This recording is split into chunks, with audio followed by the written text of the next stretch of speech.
natin next i-blower to, tapos tsaka natin i-check kung anong problema sa main parts, ba't ayaw mag-display.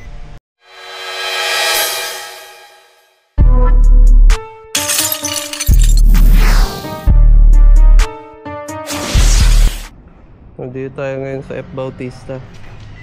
Ayan, ayusin natin yung computer ng customer. So ang problema ng computer, ito may power pero ayaw mag-display. Sa keyboard, ang caps lock, thumbs lock, scroll lock, walang response. So ibig sabihin, hindi niya nababasa yung RAM. May problema sa loob. So yan, check natin kung anong problema nito, kung anong solusyon. Ayan, makikita nyo may power working pero no display. Okay, let's go. Ayan, so ang una nating test yung power supply. Yung power supply, pag titingnan nyo tong tester na to, accurate yung voltahe nya. May 5 volts, 12 volts, tsaka 3 volts. Then yung PG nya 280. So ibig sabihin, good yung power supply. Hindi natin dapat pagdudahan na baka may problema. So ang gawin natin next, i-blower to, tapos tsaka natin i-check kung anong problema sa main parts, ba't ayaw mag-display. Kasi na-try na linisin yung RAM, linisin yung video card, pero ayaw pa rin.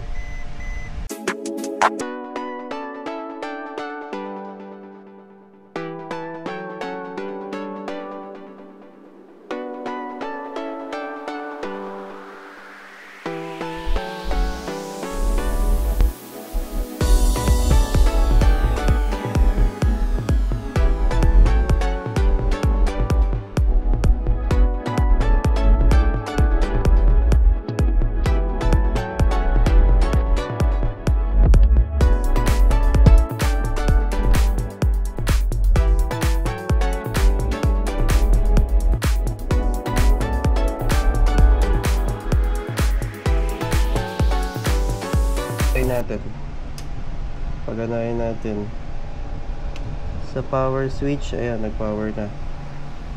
So ito, goods na yung board, yung Pro-C tsaka yung RAM, merong connection. Kasi pagka nag-check tayo sa keyboard, meron na siyang caps lock, thumbs lock. Hintayin natin. Ayan, meron na. Nakikita nyo, meron. So may response sa caps lock, thumbs lock. Ibig sabihin, may connection na sa board, Pro-C tsaka RAM. Pero ang problema, itong video card, ayaw niyang basahin. Walang output na inilalabas. Kung built-in naman, sabi ng customer, wala tong built-in na graphics. Wala tong G.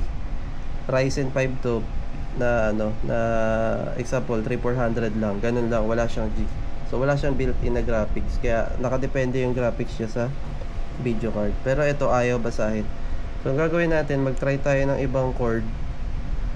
Pag ayaw pa rin, magdadala tayo ng ibang video card para matest. Ayun.